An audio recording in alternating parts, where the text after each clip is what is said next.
디도서 3장 14절 말씀입니다. 자, 제가 봉독하겠습니다. 신약 350쪽 되겠습니다. 신약 350쪽. 디도서 3장 14절. 또 우리 사람들도 열매 없는 자가 되지 않게 하기 위하여 필요한 것을 예비하는 좋은 일에 힘쓰기를 배우게 하라. 이는 하나님의 말씀이니라. 아멘.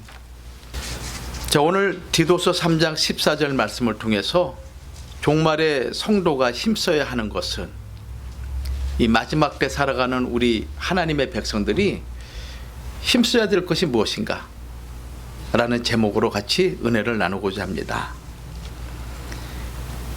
우리가 세상 살아가면서 특별히 관심을 갖고 또 주의하고 힘써서 해야 될 것이 많이 있습니다. 풍부한 것은 아니지만 자녀를 키우고 생활하기 위해서 경제적인 능력을 키우기 위해서 힘을 써야 됩니다. 이 세상 사는 것이 만만치가 않습니다. 조금만 방심하면은 순간 무슨 일이 일어날지 모르는 그런 세상을 우리가 살아가고 있기 때문에 우리가 작은 것이든 큰 것이든 간에 항상 주의하고 힘을 써야 되고, 또 내가 바라고 원하는 것이 있다면은 정말 거기에 집중해서 나의 지혜와 지식을 다해서 우리 각자가 정성을 다해야만이 그 결과를 얻을 수가 있는 것입니다. 오늘 사도 바울은 본문 말씀을 통해서 성령의 감동을 통해서 이렇게 말합니다. 우리 각자가 열매 없는 자가 되지 않기 위해서 필요한 것을 예비하는 좋은 일에 힘쓰기를 배우라, 이렇게 말하고 있습니다. 디도서 3장 8절에도 이 말이 밉부도다, 믿을만 하다는 얘기죠. 원컨대 너희가 이 여러 것에 대하여 굳세게 말하라. 이는 하나님을 믿는 자들로 하여금 조심하여 선한 일을 힘쓰게 하려 함이라. 이것은 아름다우며 사람들에게 유익하니라. 하나님의 백성들이 선한 일에 힘쓰고 애쓰고 그리고 하는 그 모든 것들이 참으로 아름답고 사람들에게 유익을 갖다 준다라고 디도서 3장 8절은 이렇게 말씀하고 있습니다. 하나님이 원하시고 기뻐하시는 일, 더 나아가 우리로 하여금 이루시기를 원하시는 그런 일들이 있습니다. 우리가 여러 가지 일에 힘을 써야 되겠지만은, 그러나 하나님이 맡겨주신 이 일만큼은 생명을 걸고 힘써 달려가야 되는 것이죠. 그래서 사도 바울은 디모데에게 이런 말씀을 합니다. 빌립보 2장 12절 말씀 보면은, 그러므로 나의 사랑하는 자들아, 너희가 나 있을 때뿐 아니라 더욱 지금 나 없을 때에도 항상 복종하여 두렵고 떨림으로 너희 구원을 이루라. 주 예수 그리스도의 강림하실 때까지 우리가 두려운 마음으로 혹이라도 미혹과 유혹의 영에 의해서 우리가 세상으로 돌아갈까, 또 시험에 우리가 문제로 말미암아 낙심할까, 이런 여러 가지 일들이 있을 수 있기 때문에 항상 하나님 말씀에 복종하며 두렵고 떨림으로 너희 구원을 이루라, 이렇게 빌립보 2장 12절은 말씀하고 있습니다. 또 빌립보 1장 12절 말씀에도 형제들아, 나의 당한 일이 도리어 복음의 진보가 될 줄을 너희가 알기를 원하노라. 사도 바울이 복음을 전하기 위해서 어려움 당하고 고난 당하는 이 모든 것들이 복음의 확장을 갖고 왔다는 것입니다. 그러면서 빌립보 1장 25절에도 내가 살 것과 너희 믿음의 진보와 기쁨을 위하여 너희 무리와 함께 거할 이것을 확실히 아노라. 진보를 이루어 나가라는 것입니다. 우리 아이들도 지식과 지혜의 진보가 있어야 되듯이 우리 성인들도 그의 삶에 풍성한 진보가 있어야 된다는 것입니다. 어제나 오늘이나 그것이고 변함이 없다면은 그 진보가 없는 것이죠. 과거보다 지금이 나아야 되고, 또 지금 우리가 힘쓰고 애씀으로 말미암아 더 풍성한 미래가 우리에게 주어지는 것 아니겠습니까? 그것이 진보인 것입니다. 자, 그렇다면은 우리가 힘써야 될 것이 무엇인가? 세 가지로 같이 은혜를 나누고자 합니다. 첫 번째로 좁은 문으로 들어가기를 힘쓰라. 이 마지막 때 살아가는 하나님의 백성들에게 주님이 말씀하시는 아주 중요한 내용 중에 하나가 뭐냐면은 좁은 문으로 들어가기를 힘써라, 이렇게 말씀하고 있습니다. 누가복음 13장 24절 말씀 보면은 좁은 문으로 들어가기를 힘쓰라. 내가 너희에게 이르노니 들어가기를 구하여도 못하는 자가 많으리라. 하나님의 백성들에게 주님께서 말씀하기를 좁은 문으로 들어가라. 공동 번역에는 이 말씀을 이렇게 말씀하고 있습니다. 사실 많은 사람들이 구원의 문으로 들어가려고 하겠지만 들어가지 못한다는 거예요. 그러나 좁은 문으로 들어가도록 너희는 힘을 다해야 된다. 세상에 많은 사람들이 구원의 문에 들어가기 위해서 애쓰지만은 들어가지 못한다는 거예요. 근데 너희들에게는 이 좁은 문으로 들어갈 수 있는 길을 하나님이 허락해 주셨다. 그러므로 이 일에 힘을 다해서 애써야 된다고 지금 주님께서 친히 말씀하신 거예요. 여기 힘쓰라, 이 말씀은 헬라어로 아고니조마이라는 단어예요. 그 의미는 첫 번째 싸우다. 남들에게 지지 않고 내가 싸워서 승리하겠다, 내가 쟁취하겠다. 사단 마귀가 아무리 도전해 온다 할지라도, 나를 유혹한다 할지라도 내가 이 좁은 문만큼은 내 것으로 내가 쟁취하겠다. 다투다, 어둠과 다투어서 승리하겠다라는 의미인 것이죠. 세 번째는 경쟁에 돌입하다. 네가 이기느냐 내가 이기느냐, 경쟁에 돌입하다. 그래서 힘쓰지 않으면은 포기하게 됩니다. 힘쓰지 않으면은 포기해야 되는 것이죠. 마태복음 7장 13절과 14절에도 좁은 문으로 들어가라. 멸망으로 인도하는 문은 크고 그 길이 넓어 그리로 들어가는 자가 많고 생명으로 인도하는 문은 좁고 길이 협착하여 찾는 이가 적다. 여기 협착이라는 것은 험하다 이거예요. 이 좁은 문으로 들어가는 것은 만만치 않다는 거예요. 험하다는 것입니다.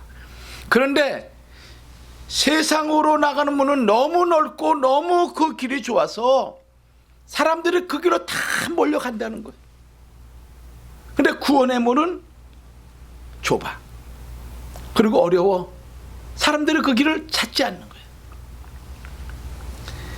인생을 육체의 욕심대로, 육체의 욕망대로 사는 길은 넓죠.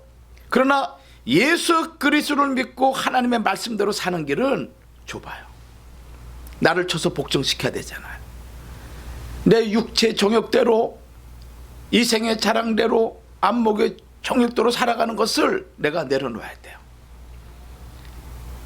날마다 경건한 삶을 살기 위해서 내가 애쓰고 힘써야 되는 거예요. 그러므로 세상으로 향하는 넓은 길과 하나님의 뜻대로 살고자 하는 이 길은 대립될 수밖에 없어요.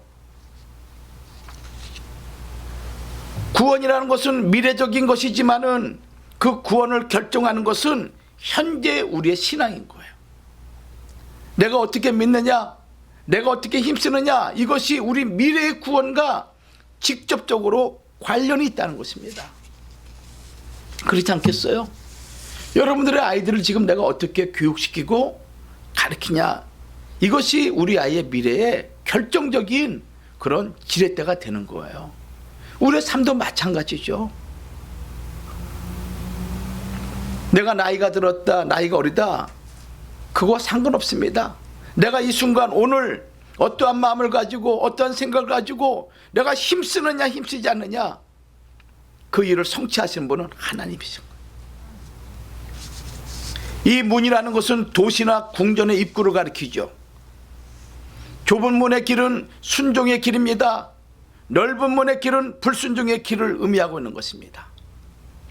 불순종의 길은 인간이 자신의 육신의 소욕대로 할 수 있기 때문에 아주 쉽고 헐렁하고 대다수의 사람들이 선택하게 되지만 반면에 순종의 길은 제한되는 거예요. 하지 말라는 것이 많아요. 세상 방식대로 살지 말라고 주님은 말씀하고 있고, 세상의 흐름에 너희를 맡기지 말라고 주님은 말씀하고 있는 거예요. 그러므로 그 말씀대로 산다고 하는 것 자체가 좁은 길을 걸어가는 거예요. 이 좁은 길은 세상이 모르는 하나님의 은혜를 갖고 오는 길임을 사람들은 모르죠.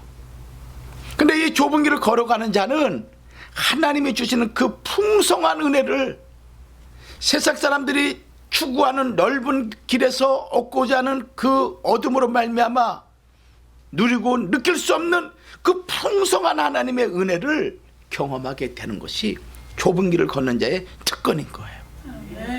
그리고 그 좁은 길을 걷다 보면은 그 마지막에는 이 세상이나 그 어떠한 것에서도 경험할 수 없는 하늘의 놀라운 기쁨과 즐거움과 만족과 기쁨을 누리는 영원한 천국을 우리가 유업으로 받게 되는 거예요. 그래서 좁은 길로 걸어가라는 거예요. 이 비밀을 모든 사람들이 안다면은 좁은 길로 걸어가겠죠. 근데 이 비밀을 모르기 때문에 세상 길로 가는 거예요. 순종의 길은 양의 문이죠. 요한복음 10장 9절. 길이신 예수 그리스도를 통해서만이 들어갈 수 있기 때문에 세상이 주는 평안과 기쁨보다는 고난과 핍박으로 가득 차 있다는 것입니다. 그렇기 때문에 이 길을 찾는 자가 매우 적어요. 이 길을 찾는 자가 매우 적어.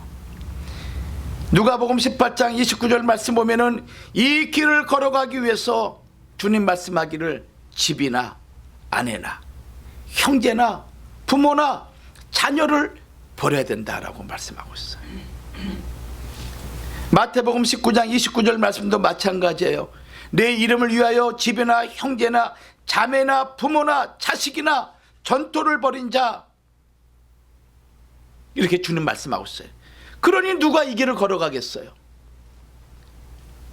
주님이 진짜 우리 사람의 상황을 몰라서 버리라고 말씀하셨겠습니까? 우선순위의 문제를 말씀하고 있는 거예요. 세상의 그 어떠한 것보다, 이 세상에서 형성된 인연 그 어떠한 것보다도 하나님 우선주의로 살아갈 때 우리의 간구하고 소망하는 것을 능히 하나님이 해결해 주신다라는 확고부동한 말씀이 이 말씀 속에 숨어 있는 거예요. 그렇기 때문에 내 부모 형제를 단호히 버릴 수가 있는 거예요.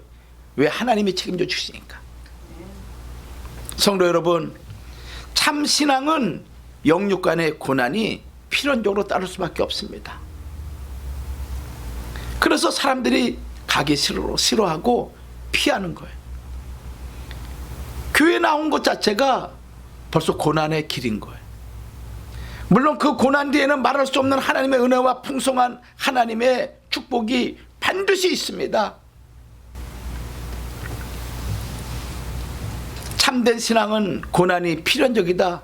여러분들 이걸 꼭 기억하세요. 기억하세요.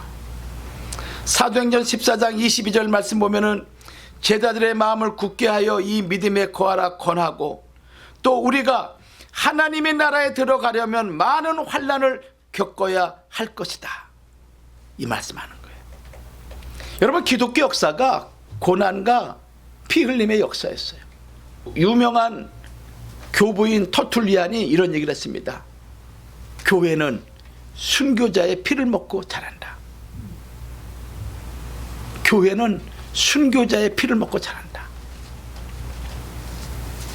우리가 땀을 흘리고 애쓰고 노력하는 것, 그것이 바로 우리의 삶을 하나님 앞에 순교하는 그런 과정인 거예요. 하나님을 신뢰하고 하나님에 대한 절대적인 신앙 없이 어떻게 내 목숨을 버릴 수 있겠습니까? 불가능하죠. 시편 34편 19절에도 의인은 고난이 많으나 여호와께서 그 모든 고난에서 건지시는도다. 할렐루야. 의인은 고난이 많아. 근데 하나님이 그 고난에서 다 건져주셔. 그래서 현재의 고난은 장차 나타날 그 영광과 비교할 수 없는 은혜를 하나님 주시는 거야. 이까짓 거 아무것도 아니야. 이까짓 것도 아무것도 아니야. 그러나 하나님이 갖고 오실 은혜 생각할 때 지나간 세월 동안 경험했던 그 고난 그냥 순식간에 눈 녹듯이 사라지는 거야. 그런 은혜를 하나님 주시는 거예요. 요한복음 15장 20절에도 사람들이 나를 핍박하였은즉, 예수님 말씀하신 것이죠. 사람들이 나를 핍박했어. 그런즉 너희도 핍박할 터이야. 나 예수를 핍박한 것, 그것은 나 예수를 믿는 너희들도 핍박한다는 것을 의미하고 있어. 내 말을 지켰은즉 너희 말도 지킬 터이라, 이렇게 말씀하고 있습니다. 반면에 세상의 길은 넓고 화려합니다. 좋습니다. 구원의 문은 협착합니다. 고난의 길입니다. 찾는 이가 적어요. 그래서 맨 처음에 은혜받고 그리고 기사와 이적을 경험하고 그런 경험과 그런 현장에 있을 때 마치 큰 영광과 기쁨을 누렸지만은 고난이 올 경우에는 싫으니까 피해가는 거야. 그래서 성경에 대마와 같은 자들이 생길 수밖에 없다고 말씀하고 있는 거 아니겠습니까? 육체의 소욕, 육체의 욕망은 절대로 좁은 길로 향할 수가 없습니다. 반복해서 말씀드리지만은 좁은 길은 자기 목숨까지도 희생을 해야 하는 길이기 때문에 쉽지가 않죠. 이 대마라는 사람이 있었어요. 디모데후서 4장 10절 말씀 보면은 사도 바울은 대마에 대해서 이렇게 말합니다. 대마는 이 세상을 사랑하여 나를 버리고 데살로니가로 갔다. 대마는 이 세상을 사랑하여 나를 버리고 데살로니가로 갔다. 이렇게 디모데후서 4장 10절에 기록하고 있습니다. 근데 원래 이 대마라는 사람은 사도 바울의 아주 충실한 동역자였어요. 그래서 빌레몬서에 보면은 사도 바울의 동역자가 많이 나오는데 특별히 누가복음을 지은 저자 누가보다도 신앙이 더 월등했던 인물이었어요. 거기 보면은 누가보다 이 대마의 이름이 앞장서서 나왔어요. 이름이 앞에 섰다는 것은 그만큼 하나님 앞에 귀하게 쓰임받은 것을 의미하는 것이고 또 신앙적인 면에서도 탁월함을 얘기하고 있는 거예요. 우리가 사람들을 부를 때마다 여러분들 더 귀한 사람들, 더 중요한 사람들을 먼저 다 포지션 정해놓고 그리고 그 밑에 또 순서적으로 정해놓는 것 아니겠습니까? 빌레몬서 1장 24절 말씀 보면 이런 말씀이 있죠. 또한 나의 동역자 마가, 아리스다고 대마, 누가가 문안하느니라. 누가가 대마보다 뒤에 있었던 인물이었어요. 근데 골로새서에 와서는 어떻게 바뀌냐면은 누가보다 대마가 뒤떨어지고 있습니다. 골로새서 4장 14절 말씀 보면은 사랑을 받는 의원 누가와 대마가 너에게 문안하느니라. 그 사이에 바뀌어진 거야. 그 사이에 대마의 마음에 뭔가 하나님을 향한, 주님을 향한, 바울을 향한 그 신앙이 서서히 약해진 거예요. 그리고 누가 더 강해진 것입니까? 누가가 강해진 거예요. 결국은 디모데후서 4장 10절 말씀 봤더니 대마는 이 세상을 사랑하여 나를 버리고 데살로니가로 갔다라고 이렇게 그의 마무리를 하고 있는 것입니다. 여기 이 세상이라는 건 무엇을 얘기하고 있습니까? 현재의 시대를 얘기하고 있는 거예요. 현재 시대. 즉 영적으로 그의 신앙 상태가 퇴보했다는 것을 말하고 있는 거예요. 오늘 내가 살고 있는 이 시대를 바로 이 세상을 사랑하여 라는 그 의미 속에 포함되어 있는 거예요. 나를 버리고 무슨 말씀입니까? 사도 바울이 지금 이 디모데후서를 쓰는 이 시점은 로마 옥중에서 죽음을 앞두고 있는 그런 시점이었습니다. 사도 바울이 선교 여행을 다닐 때마다 귀신을 내쫓고 병을 치유하고 수많은 사람들이 모여서 바울을 존경하고 따르고 할 때는 같이 옆에 있었던 데마도 어깨가 으쓱으쓱했습니다. 야, 우리의 스승이 나와 함께 동역하는 우리 사도 바울이 저런 은혜를 입고 저렇게 역사하는구나. 같이 동행할 때 같이 찬송, 같이 영광, 같이 기쁨을 누렸던 그런 인물이었습니다. 근데 어느 날 사도 바울이 로마 옥중에 잡혀서 그 칠흑같이 어두운 데서 그냥 온갖 곤충이 드글드글대고 지저분하고, 그리고 바울 자신은 나이가 많이 들어 눈에는 안질이 고름이 질질 흐르고 바짝 마르고 볼품이 없는 그런 일반 세상의 노인네에 지나지 않은 거야. 옆에서 같이 있는 것 자체가 너무너무 힘들어. 이런 상황을 딱 눈으로 보고 공공에 처한 바울을 버린 거예요. 근데 바울만 버린 것뿐만 아니라 근본적인 신앙 자체도 버리고 마는 거예요. 다메섹 도상에서 사도 바울이 예수 그리스도에게 잡히고 난 이후에 복음을 위해서 얼마나 많은 고난을 당했습니까? 고린도후서 1장 8절 이하의 말씀 보면은 사도 바울이 이런 고백합니다. 형제들아, 우리가 아시아에서 당한 환난을 너희가 알지 못하기를 원치 아니하노니 힘에 지나도록 심한 고생을 받아 살 소망까지 끊어졌다. 얼마나 고난이 심했으면은 더 이상 못하겠어. 그냥 사는 것보다 죽는 게 나아 할 정도로 바울이 복음을 위해서 고난을 받은 거예요. 고린도후서 11장 23절에는 구체적으로 언급을 하고 있는데, 여러 번 강의 위험과 강도의 위험, 동족과 이방인의 위험, 시내와 광야의 위험, 바다의 위험, 거짓 형제 중의 위험, 그런 일을 당하고 또 수고하고 애쓰고 여러 번 자지 못하고 줄이고 목마르고 여러 번 굶고 춥고 헐벗어더라. 이것이 바울이 당한, 복음을 위해서, 예수 그리스도를 위해서 당한 고난의 그런 모습을 얘기하고 있어요.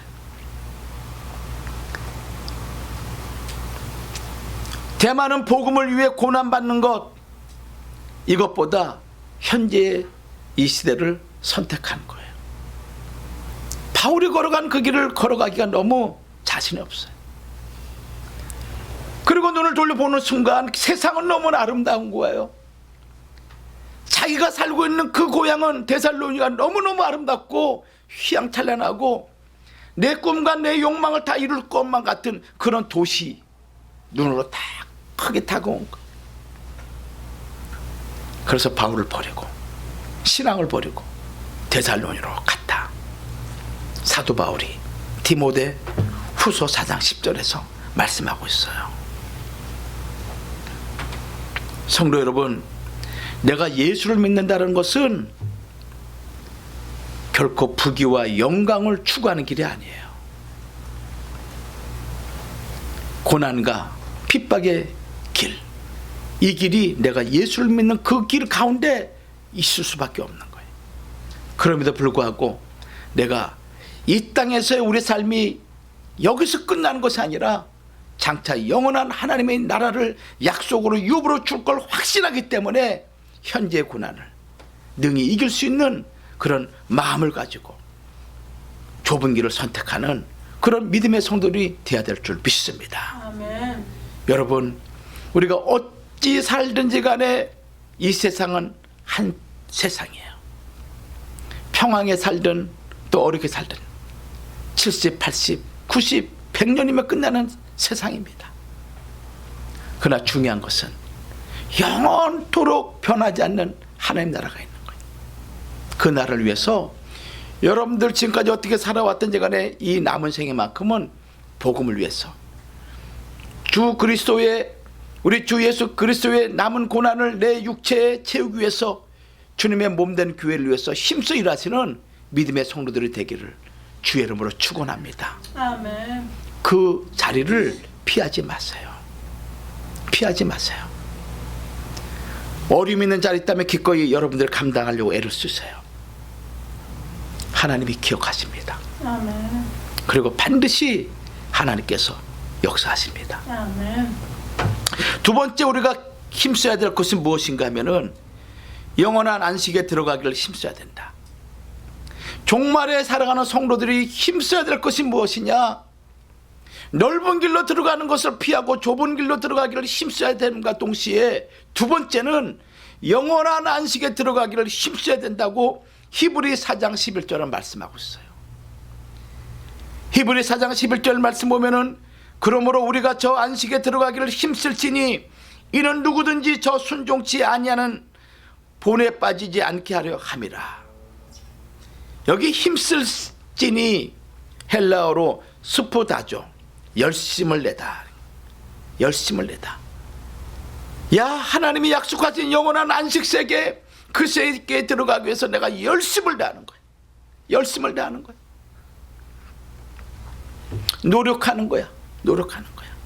서두르는 거야. 야, 늦으면 안 돼. 늦으면 안 돼. 은혜 받을 자리에 내가 가야지. 때를 따라 주시는 그 은혜를 받기 위해서 내가 그 자리에 있어야지 하면서 애쓰고 노력하고 재촉하는 거야. 아직 안식세계에 들어간 사람이 없습니다. 그래서 하나님께서 안식세계에 들어가기를 힘쓰라고 말씀하고 있는 거예요. 왜냐하면 아직 안식세계가 남아있기 때문에. 이 안식세계는 오직 믿는 자를 위해서 하나님이 예비하신 곳입니다. 그러나 믿지 않는 자는 버림을 받아 영원한 고통 가운데 빠지게 되는 것이죠. 이 안식에 들어가는 것이 인간의 노력만으로 가능한 것이 아닙니다. 여기에는 믿음을 통해 하나님의 안식에 들어간다는 사실을 전제하고 있는 거예요.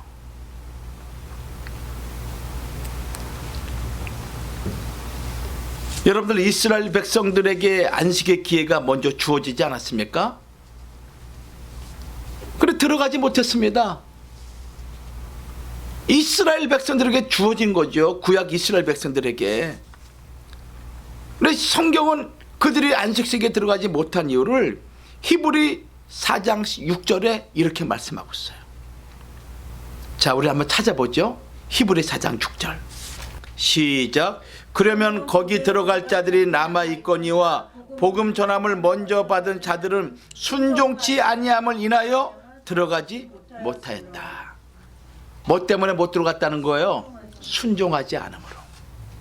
순종하지 않음으로 들어가지 못했다고 분명히 말씀하고 있습니다. 순종하지 못함으로.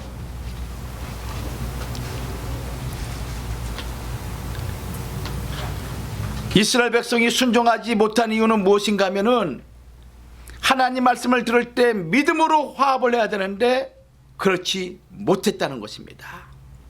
말씀을 들을 때 그 말씀을 참으로 하나님의 말씀이므로 내가 믿고 그 말씀대로 아멘하면서 내가 따라가야 되는데 그러지 못한 거예요. 말씀을 받아들이지 못한 거예요. 말씀을 믿지 않은 거야. 그러므로 불신종한 결과 안식세계에 들어가지 못했음을 히브리 기자는 지적하고 있는 거 아니겠습니까?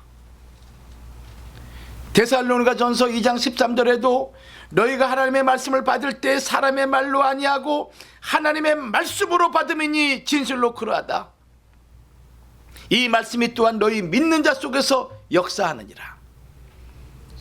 주의 종들이 하나님 말씀을 증거할 때 사람의 말로 받는 것이 아니죠. 지금 하나님이 주의 종을 통해서 우리에게 말씀을 하시고 계시구나 라는 믿음으로 받아들일 때 그 말씀이 여러분 마음속에서 역사한다는 거예요. 여러분 마음에서 역사가 일어난다는 것입니다.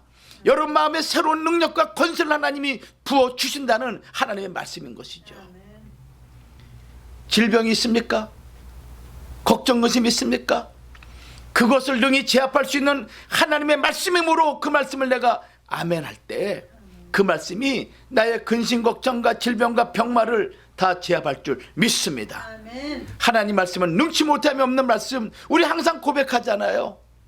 항상 고백하잖아요. 남들에게는 그런 얘기 얼마나 잘합니까? 근데 왜 본인에게는 적용하지 못합니까?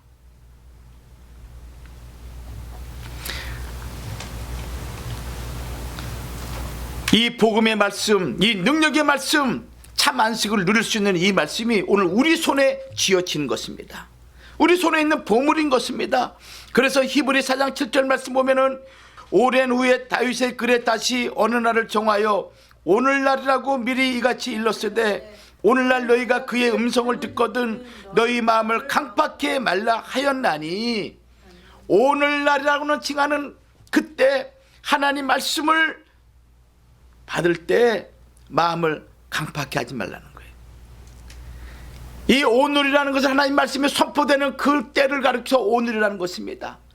오늘 이 순간 여러분들에게 말씀이 선포되는 이 순간 이 말씀을 여러분들 마음을 강팍해 하지 말고 부드러운 마음으로 아멘 아멘 하면서 받아들일 때 그 말씀이 여러분들을 안식세계로 인도해 주신다는 하나님의 말씀인 거예요.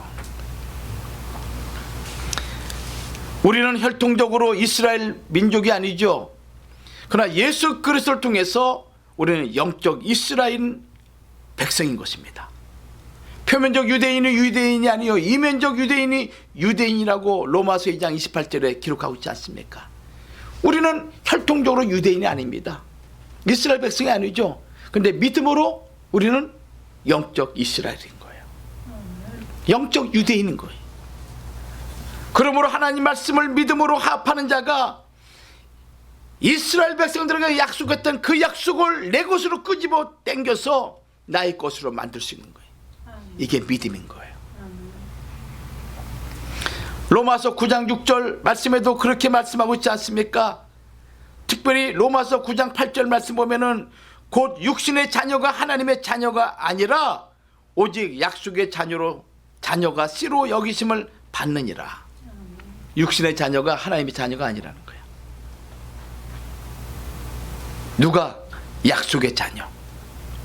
믿음으로 하나님의 약속의 자녀가 된 그가 하나님의 영원한 백성이라. 이렇게 로마서 9장 6절과 8절은 말씀하고 있습니다. 우리가 수고하고 애씀도 안식세계에 들어가기 위함이죠. 건강을 유지하는 것도, 내가 이 땅 살아가면서 경제적인 풍요를 누리는 것도, 자식이 잘 되는 것도, 평안함, 참된 심, 이런 것들을 누리기 위해서 우리가 애쓰고 힘쓰는 거 아니겠습니까? 그러니까 우리의 신앙도 마찬가지죠. 이 땅 살아가는 동안에 내가 힘쓰고 애쓰고 내가 믿음으로 신앙으로 살려고 애쓸 때 그것이 영원한 안식세계에 들어가는 귀한 축복의 통로가 된다는 것을 말씀하고 있습니다. 우리의 과거의 삶이 어떠하든지 간에 오늘 우리가 순종하는 삶으로 나아갈 때 영원한 안식으로 이어지는 열쇠가 된다는 것을 꼭 믿으시기를 주의 이름으로 축원합니다. 그래서 오늘날 너희가 그의 음성을 듣거든 너희 마음을 강팍해 하지 말라. 이 말씀을 여러분들 꼭 기억하십시오. 마지막 세 번째는 온전하여 주 앞에 나타나기를 힘쓰라. 온전하여 주 앞에 나타나기를 힘쓰라, 이렇게 말씀하고 있습니다. 베드로후서 3장 14절 말씀 보면은 그러므로 사랑하는 자들아 너희가 이것을 바라보나니 주 앞에서 점도 없고 흠도 없이 평강 가운데서 나타나기를 힘쓰라, 이렇게 말씀하고 있어요. 주님 앞에서 점도 없고 흠도 없는 자, 그래서 평강 가운데 나타나기를 힘쓰라, 이렇게 말씀하고 있는 것이죠. 사도 바울은 데살로니가전서 5장 22절과 23절에도 이렇게 말씀하고 있습니다. 악은 모든 모양이라도 버려라. 우리 삶 가운데 내 마음 가운데 있는 해결하지 못한 그런 악이 있지 않습니까? 하나님 보시기에 옳지 않은 것들이에요. 하나님 보기에 정직하지 않은 모습들이죠. 하나님 보시기에 부끄러운 모습들, 그런 모습들이 있다면 모양이라도 버려라. 모양이라도 버리라는 거예요.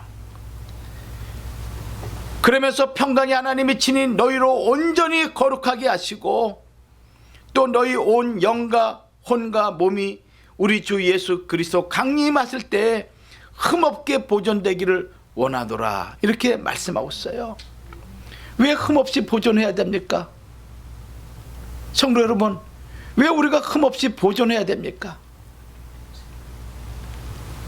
요한계시록 19장 8절 말씀 보면은 장차 어린 양의 혼인잔치가 있는데 그 어린 양의 혼인잔치에 참여하는 하나님의 백성, 즉 예수 그리스도의 신부된 하나님의 백성들에게 빛나고 깨끗한 세마포 옷을 입혀주시는 거예요. 근데 이 빛나고 깨끗한 세마포 옷이 무엇이냐? 성도들의 옳은 행실이라고 말씀하고 있어요. 이 세상에서 더러운 것, 가증스러운 것, 불결한 걸로 더럽혀지지 않는 깨끗하고 정결한 그런 성도들에게 하나님께서 빛나고 깨끗한 세마포 옷을 입혀주시는데 이 세상에서 볼 수 없는 세마포 옷이야. 너무너무 빛이 나고 광채가 나. 여러분들 신부가 하얀 드레스를 입고 얼마나 잘 가꿉니까? 근데 그 세마포 옷에 붉은 어떤 페인트나 아니면 검은 그런 잉크가 탁 묻어보세요. 그거 입고 어떻게 결혼식에 참여할 수 있겠습니까? 너무너무 수치스러운 거 아니겠습니까? 그래서 결혼하는 그날 신랑은 신랑대로 신부는 신부대로 한껏 멋을 내는데 그 멋냄이 신부에게는 깨끗함이에요. 정결함이야. 순결함이야. 그것을 세마포로 보여주는 거예요. 근데 어린 양 혼인잔치에 갔는데 남들은 다 흠도 그리고 점도 없이 영과 혼과 몸에 깨끗한 그런 정결한 신부로서 준비가 돼서 하나님께서 준비한 세마포 옷을 입혀주시는데 나는 그것을 해결하지 못한 상태에서 점도 많고 흠도 많고 티끌이 많아. 그것이 내가 살아왔던 삶의 모습인데 그런 모습으로 어떻게 우리가 어린 양의 혼인잔치에 들어갈 수 있겠습니까? 그래서 계시록 3장 18절에 흰 옷을 사서 입어라. 그래서 벌거벗은 수치를 보이지 않게 하라. 이렇게 사도 요한은 계시록 3장 18절에 말씀하고 있습니다. 온전하여 주 앞에 나타나기를 힘쓰라. 이 말씀은 하나님을 따르는 모든 자에게 한결같이 요구하는 내용인 것입니다. 창세기 17장 1절에도 하나님께서 나는 전능하신 하나님이라 너는 내 앞에 행하여 완전하라. 이렇게 말씀하고 있죠. 완전하라. 마태복음 5장 48절에도 산상수훈을 통해서 완전하라 이렇게 요구하고 있습니다. 하늘에 계신 너희 아버지의 온전하심과 같이 너희도 온전하라 이렇게 말씀하고 있어요. 그럼 우리가 어떻게 온전해질 수 있겠습니까? 우리가 어떻게 완전해질 수 있습니까? 주님이 성경에서 말씀하시는 이 온전함의 특징은 흠이 없는 것이 아닙니다. 우리는 이미 깨어지고 점도 많고 흠도 많고 그리고 여러 가지 티끌이 많은 존재들이죠. 온전할 수가 없습니다. 그럼에도 불구하고 우리에게 온전하라고 말씀하고 있어요. 그러면은 성도의 온전함이란 무엇인가? 성도 자체가 영육적인 면에서 전혀 죄를 짓지 않고 오염되지 않음을 의미하는 것이 아닙니다. 이 온전함이라는 것은 주님 재림과 관련해서 이루어질 내용이죠. 이 말씀의 본래의 의미는 무엇인가? 우리의 모든 삶이 하나님 제일주의로 살아가는 삶을 온전하다 그런 거예요. 아멘. 누구 중심으로? 하나님 중심으로, 말씀 중심으로, 예수 중심으로 살아가는 삶, 이 삶을 하나님이 온전하다 말씀하시는 거예요. 우리 여러 가지 많은 어둠이 많이 있잖아요. 부족함이 많이 있잖아요. 그래도 하나님 중심으로 살아가려 애쓰는 거야. 순간순간 실수하고 순간순간 내가 죄를 지을 수 있습니다. 그래도 하나님 앞에 나가서 하나님 제일주의로 하나님 우선으로 아버지 앞에 왔습니다. 회개하고 살려고 애를 쓸 때 하나님 보시기에 온전하다, 이렇게 보시는 거예요. 또 우리 삶 자체를 하나님의 은혜 가운데 살아가라는 의미인 거예요. 하나님의 은혜 가운데. 은혜가 떨어지게 되면은 온갖 수치와 부끄러움이 다 보이는 거야. 에덴 동산에서 죄 짓기 전에는 벌거벗었으나 부끄럽지 않았다고 창세기 2장 25절에 말씀하고 있어요. 근데 죄를 짓고 난 이후에 벌거벗은 몸에 너무너무 수치스러운 거야. 왜? 은혜의 옷이 벗겨졌으니까. 은혜의 옷이 벗겨졌으니까 너무너무 부끄러운 거야. 그러므로 여러분들이 하나님의 은혜를 받게 되면 그 은혜가 여러분의 모든 점도 티도 흠도 다 가려주는 거야. 하나님이 온전하다 인정하시는 거야. 할렐루야. 아멘. 그런 주의 백성들 되기 바랍니다. 아멘. 그러니까 말씀 들어야죠. 은혜 받아야 돼. 찬송과 기도로 은혜가 떠나지 않도록 매달려야 되는 거야. 그래서 그 은혜의 옷을 입는 그 순간 내 마음이 기쁘고 평안하고 즐겁고, 이것은 다른 사람이 어떤 자가 내게 평안하라 즐거워라 해서 얻어지는 그런 기쁨과 평안함이 아니야. 하나님이 위로부터 내려오신 그 은혜의 옷을 입는 순간 내 마음이 그렇게 편안할 수가 없고, 내 마음이 그렇게 즐거울 수가 없고, 여러 가지 많은 문제가 아직 걸려있지만은 그런 것들이 내게 큰 문제가 되지 않아. 이런 기쁨을 여러분들이 누리시기를 바랍니다. 이것은 믿음으로만 가능해. 하나님 은혜로만 가능한 거야. 노아가 그 시대의 의인이요 완전한 자로 하나님과 동행했다. 노아도 우리와 같이 타락한 원죄를 가진 그런 죄인이었습니다. 근데 창세기 6장 8절에 뭐라 그랬습니까? 그러나 노아는 여호와께 은혜를 입었더라. 그리고 9절에 와서 노아의 사적은 이러하니라. 노아는 의인이요 당세의 완전한 자요 하나님과 동행했다. 그러니까 의인, 완전한 자, 하나님과 동행했다. 이 세 가지 그 앞에 무엇이? 은혜가 함께 하신 거야. 아, 은혜가 함께 하니까 하나님 볼 때 의인이야. 하나님 볼 때 완전해. 은혜가 있는 그 순간 하나님과 동행하는 거야. 동행하는 거야. 내가 은혜를 받는 그 순간 하나님과 동행하는 그 순간인 거야. 창세기 5장에 나와 있는 그런 10대 인물들 얼마나 흠이 많습니까? 마태복음 1장 1절에서 16절까지 나와 있는 42명의 인물 얼마나 흠도 그리고 티도 많았습니까? 죄 지은 것도 많고 손가락질 당하고 그리고 무시당하는 인물들이 얼마나 많이 있었습니까?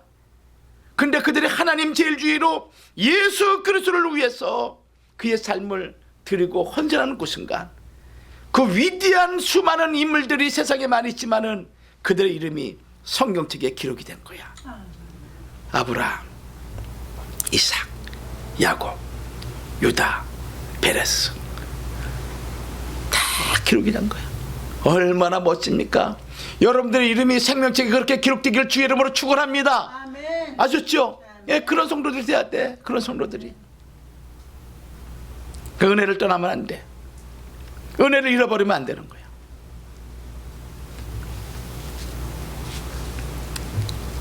그렇게 살아가는 주의 백성들을 누가 흠 있는 인생이라고 말할 수 있겠는가? 응? 비록 흠도 많고 부족함이 많을지라도 오직 예수 그리스도를 사모하며 하나님 아버지를 바라보고 믿음으로 살아가는 인물들. 그래서 사도 바울은 이렇게 말했어요. 로마서 8장 31절 말씀 보면은 그런즉 이 일에 대하여 우리가 무슨 말 하리요? 만일 하나님이 우리를 위하시면 누가 우리를 대적하리요? 이렇게 말씀하신 거야. 자기 아들을 아끼지 아니하시고 우리 모든 사람을 위하여 내어주시니가 어찌 그 아들과 함께 모든 것을 우리에게 은사로 주지 않겠느냐? 이렇게 말씀하신 거야. 하나님 아들을 주시는 그분이 무엇이 부족해서 무엇이 아까워서 우리에게 필요한 은사를 주지 않겠느냐, 이 말씀하시는 거예요. 그렇기 때문에 누가 우리를 정죄하겠느냐? 죽으실 뿐만 아니라 다시 살아나신 이가 예수 그리스도신데 누가 우리를 정죄하겠느냐? 이렇게 34절에 말씀하고 있죠. 누가 하나님의 백성을 송사하겠느냐? 우리를 의롭다 하시는 이는 하나님이신데 누가 우리를 지었다고 송사하겠느냐? 이렇게 반문하시는 거야. 그래 얼마나 당당합니까? 얼마나 자신찬 우리의 삶이 되겠습니까? 로마서 8장 35절에는 누가 우리를 그리스도의 사랑에서 끊으리요? 환난이나 곤고나 핍박이나 기근이나 적신이나 위험이나 칼이라. 기록된 바 우리가 종일 주를 위하여 죽임을 당케 되며 도살할 양같이 여김을 받았나이다 함과 같으니라. 그러나 이 모든 일에 우리를 사랑하시는 이로 말미암아 우리가 넉넉히 이기느니라. 할렐루야. 아셨죠? 우리를 사랑하시는 이로 말미암아 수많은 환난과 좁은 길을 걸어가며 있어가지고 어렵고 힘들고 눈물 나고 마음 아픈 일이 많이 있지만은 그 모든 것들 우리 하나님께서 우리를 사랑하시는 주님으로 말미암아 우리가 넉넉히 이기느니라. 얼마나 감사해. 얼마나 감사해.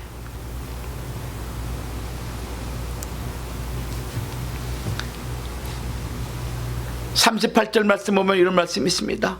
내가 확신하노니 사망이나 생명이나 천사들이나 권세자들이나 현재일이나 장래일이나 능력이나 높음이나 깊음이나 다른 아무 피조물이라도 우리를 우리 주 그리스도 예수 안에 있는 하나님의 사랑에서 끊을 수 없느니라. 아멘.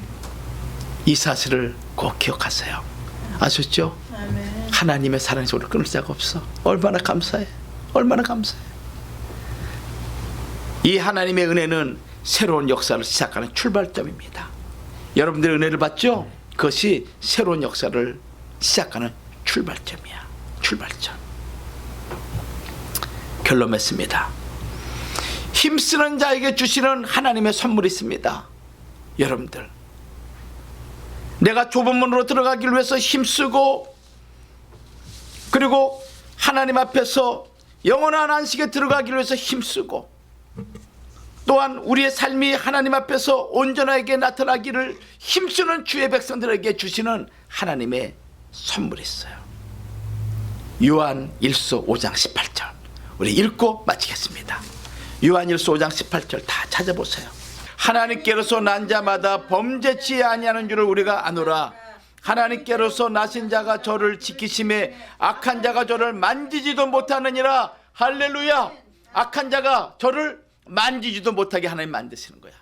힘쓰는 자에게 하나님 제일주의로, 은혜 제일주의로, 예수 제일주의로 살아가는 자에게 하나님이 주시는 은혜가 있는데 악한 것들이 손도 대지 못하게, 만지지 못하게 하나님께서 지켜주신다.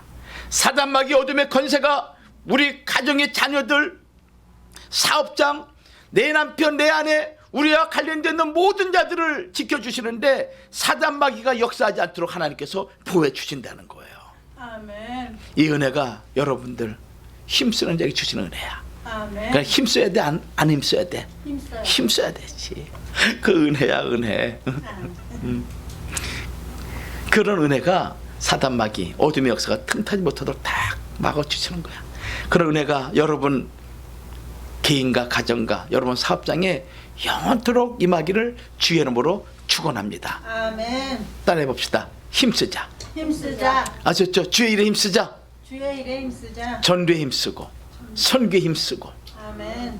또 찬양에 기도에 힘쓰는 말씀 듣기에 힘쓰는 그런 주의 백성 되기 바랍니다. 아멘. 기도하겠습니다. 살아 역사하신 아버지 하나님 은혜를 감사합니다.